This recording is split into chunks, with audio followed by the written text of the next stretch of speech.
There are afternoons when the last light of day flows into a quiet room like time itself slowing down, revealing what busy lives so often overlook. Within that space, where philosophy books rest beside financial reports, where psychology meets economics, an ancient soul crossed the silence as lightly as the arrival of a thought not yet named. He sought out a man patiently reading page after page, as if the entire world deserved to be reconsidered. Not to examine him, nor to test him, but to pose a question meant for those who believe that wisdom is born not of speed, but of slowness. That late afternoon, Socrates came to meet Charlie Munger.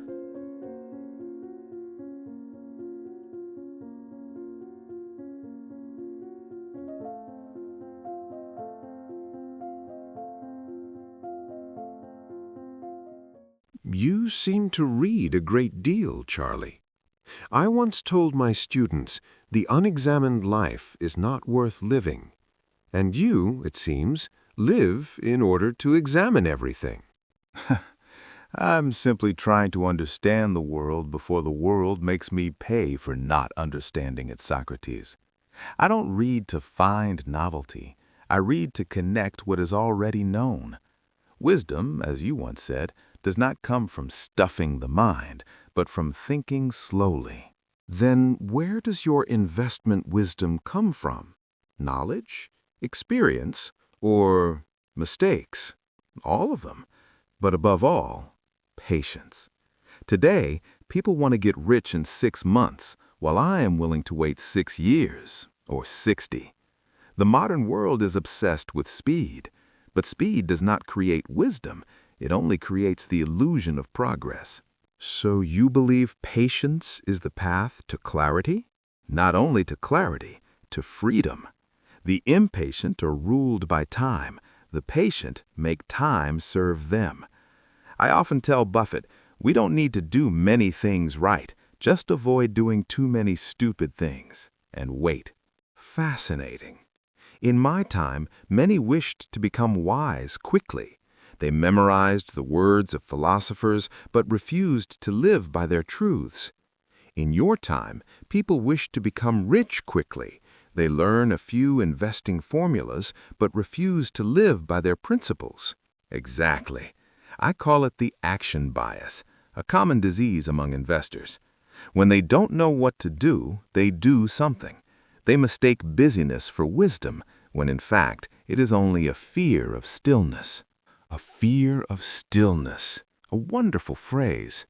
Are you speaking of humanity's deeper fear of sitting still without knowing whether the future will reward them? Yes, but the greatest rewards in investing do not go to the smartest, but to the most disciplined. Buffett and I often say, the market is the place where money moves from the impatient to the patient. Sounds like a paradox of your age. People live longer, yet are less patient. They have more information, yet understand less, because they refuse to let time work for them. I call it modern stupidity, the belief that every problem can be solved with speed. But investing, like life, is a game of delayed gratification. Those who can delay win. Then, do you think patience is a skill that can be trained? Absolutely.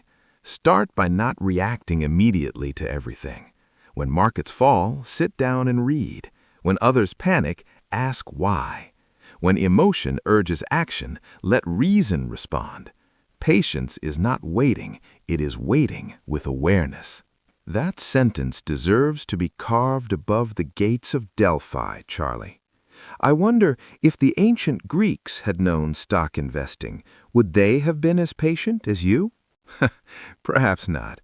They would have argued endlessly over whether to buy shares in olive oil or wine, but they would certainly have understood this.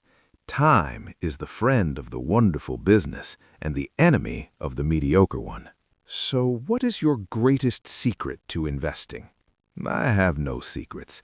I simply try to avoid stupid mistakes, read more, act less, and remain patient longer.